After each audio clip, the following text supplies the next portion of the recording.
Thank you very much, Peter, for the introduction. Your Lordship, the Executive Mayor of the City of Tshwane, Councillor Soli Tshepiso Mzimanga, distinguished mayors of African cities here present, members of the Diplomatic Corps, fellow speakers, distinguished participants, and all other protocols observed. Good afternoon to you all. On behalf of our CEO of the NEPAD Planning and Coordinating Agency, Dr. Ibrahim Asani Mayaki, it is my pleasure to make these remarks at this, the third African Capital Cities Sustainability Forum. Ladies and gentlemen, you will agree with me that infrastructure development is a significant aspect of building safe, sustainable, and smart cities for Africa. Allow me, therefore, to take some time to talk about the work of the NEPAD agency in infrastructure development, the challenges and opportunities that we see, and the successes that have been recorded. As was mentioned by the Honorable Minister this morning, the African Union's Agenda 2063 recognizes innovation as a means to accelerate development, to maintain or improve current growth rates, and to increase competitiveness across all sectors.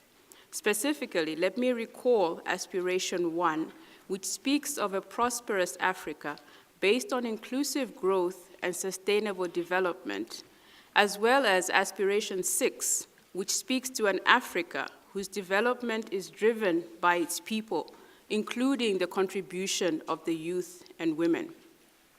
Further, the Sustainable Development Goals, SDGs, highlight decent work and economic growth, industrialization, innovation, infrastructure, and sustainable cities as prerequisites for development. Encouraging smart industries and investing in research, innovation, and infrastructure development are all important ways in which we can facilitate sustainable development. So guided by these aspirations of Agenda 2063, and in line with the Sustainable Development Goals, the NEPAD agency has a regional integration infrastructure and trade program which works to facilitate and support infrastructure development and trade within the broader ambit of promoting regional integration. Some of you may be aware that in 2012, the African Union adopted the Program for Infrastructure Development in Africa, also known as PIDA, as well as a Priority Action Plan prioritizing continental programs to address Africa's infrastructure deficit. PIDA addresses cross-border infrastructure development in 4 sectors: ICT, energy, water, and transport. 2 years after the adoption of PIDA, at the first ever financing conference for infrastructure development, the Dakar Financing Summit, 4 challenges were identified as bottlenecks that were impeding transboundary infrastructure development as well as PIDA itself. The first was the lack of capacity for project preparation. The second was the lack of funding for project preparation. The third was the lack of adequate financing for these different projects, and lastly was the lack of private sector involvement. The NEPAD agency has therefore structured PIDA implementation around 5 instruments to address these 4 challenges. The first instrument is what we call the PIDA Service Delivery Mechanism, which is designed to assist project owners and member states with the required capacity for early-stage project preparation to enable the projects to be feasible and therefore move to bankability. The second is what we call the Continental Business Network, which is a platform for engagement of key private sector entities. The CBN is intended to catalyze financing as well as provide relevant technical expertise and policy advice for transboundary infrastructure projects.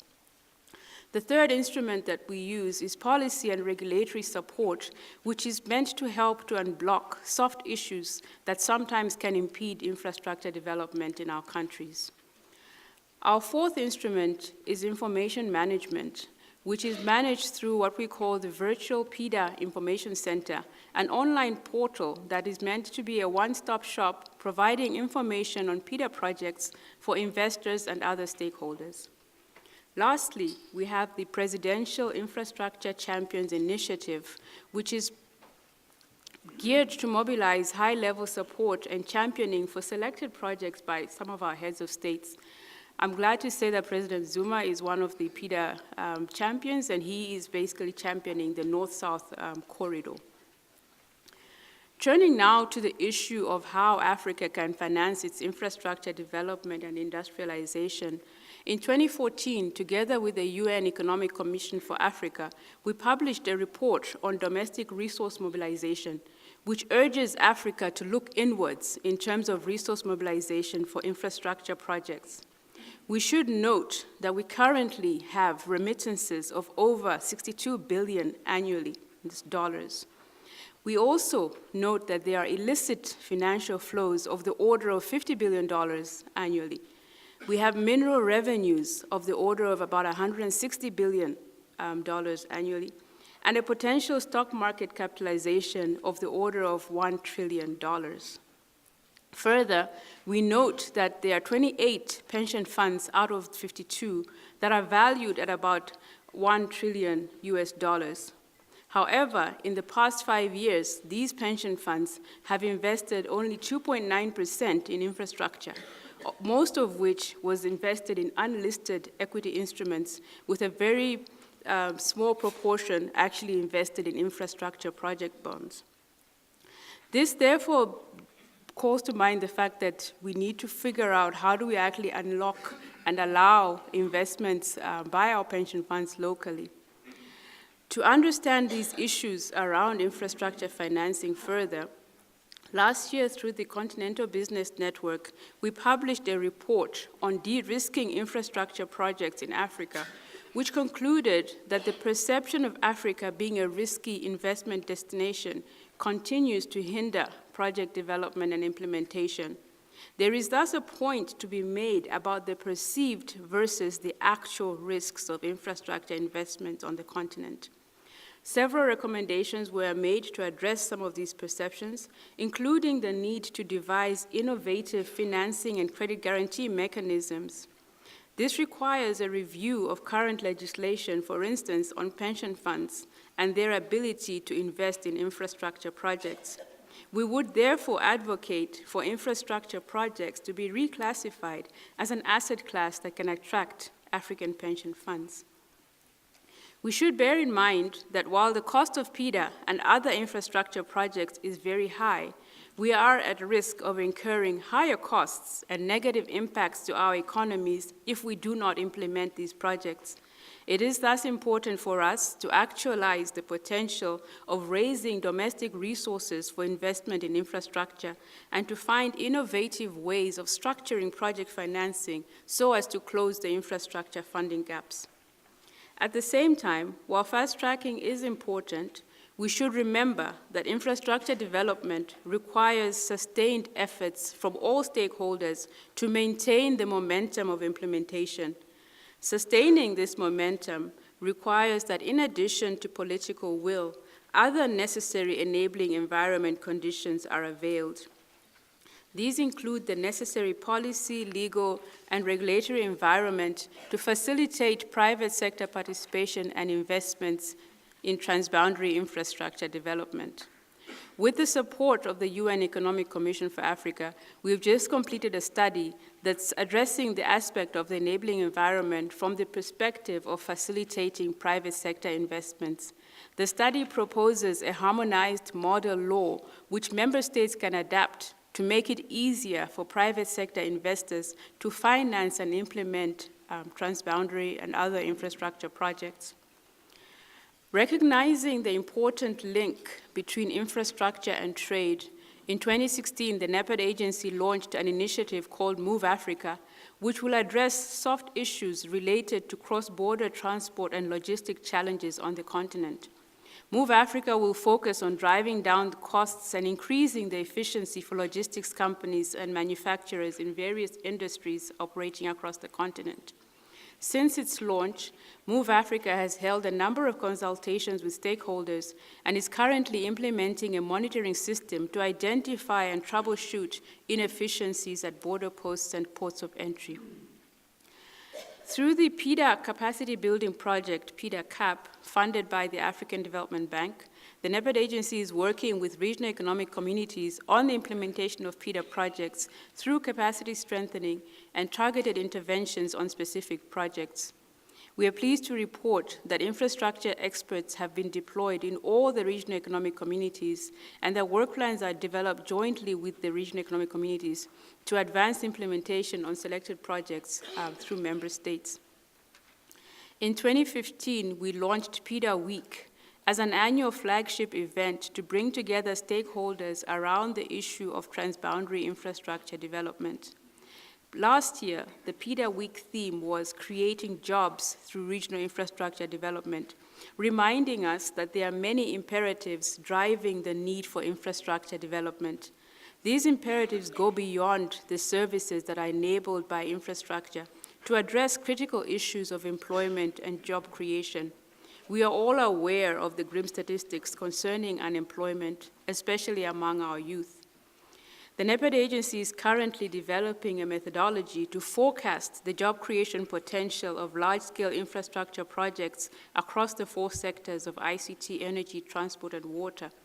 We believe that demonstrating impact is a critical aspect of infrastructure implementation and that information on the job creation potential is valuable not only in presenting the tremendous opportunity of these projects in concrete terms, but also enabling proper planning by our governments and interested investors. The methodology is intended to stimulate national commitment, to attract investors to our infrastructure projects, and therefore result in accelerated delivery of projects, as well as the provision of employment and skills to our youths and citizens at large. The methodology and the preliminary results will be presented during PIDA Week in the 4th quarter of this year.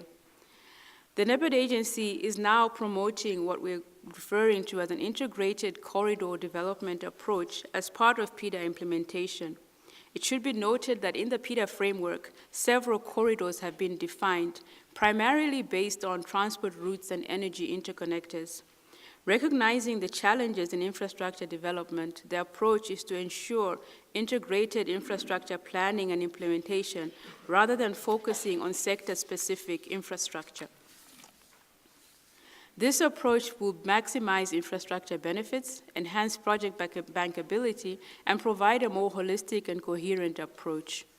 The objectives of the development corridor approach to Africa's growth, therefore, is to deliver transboundary mega projects that boost and champion regional integration, enhancing coherence between NEPAD's programs and other continental, regional, and national projects, and thereby fostering widespread and profound economic development and transformation. In this regard, we have made significant progress in accelerating projects in several corridors. The Central Corridor, in collaboration with the Central Corridor Transport and Transit Facilitation Agency, the North-South Corridor in collaboration with the SADC Secretariat, and the Abidjan-Lagos Corridor in collaboration with ECOWAS. Furthermore, we will support the African Union Commission in the implementation of a Smart Corridors program. PIDA is conceptualized at a continental level and is implemented through the RECs, but we know that the actual implementation rests in our countries and in our cities, and we therefore feel that it's very critical to make these connections between the policies and directives that are being made at a regional level and then the implementation that is being driven at member state level through our regional economic communities. Transboundary infrastructure exists to connect our cities and to make it possible for our citizens to enjoy free movement, to enjoy trade, and to be able to also just participate actively in terms of their socioeconomic development. Based on the foregoing and our experiences with infrastructure development, we would like to leave you with the following messages. The first is that we need to position Africa as leading its own industrialization and transformation, taking cognizance then that this requires us to focus on collective strengths and integration between our markets and countries. Secondly, Our efforts should debunk the perceptions of Africa as a risky investment prospect and demonstrate confidence in our economies through domestic resource mobilization and the increased allocation of public investment in infrastructure. Number 3, we need to strengthen the collaboration between the public and private sectors in all aspects related to infrastructure, trade, and industrialization, including the development of enabling legislation and policy frameworks. Number 4, we need to strengthen capacity in project preparation, the structuring of project finance, and the structuring of PPPs. And lastly, as we talk about infrastructure development and sustainable cities, we should think about inclusive development that takes into account our youth and women, creating opportunities for employment and entrepreneurship. In conclusion, ladies and gentlemen, as long as Africa is not making significant progress on the implementation of regional infrastructure and integration, industrialization or economic diversification will become and will remain a challenge for us. For Africa to benefit both from intra-African and international trade, it's essential that we facilitate inter-regional trade with comprehensive corridor development. An effective network of regional corridors will ensure greater integration, promote trade, enhance industrialization, leading to sustainable and inclusive economic growth. This is critical for our continent, which is blessed with an abundance of natural resources and is also poised to reap a demographic dividend from its growing youthful population. Both of these, if not harnessed correctly, can yield undesirable consequences, and it is our duty and moral obligation to ensure that we take the necessary actions such that through sustainable infrastructure development, our citizens will benefit from socio-economic transformation and will not continue to be burdened by unemployment and persistent poverty. Ladies and gentlemen, once again, I would like to thank the Executive Mayor Swane for the invitation to this event, and we look forward to the outcomes of your deliberations. Thank you.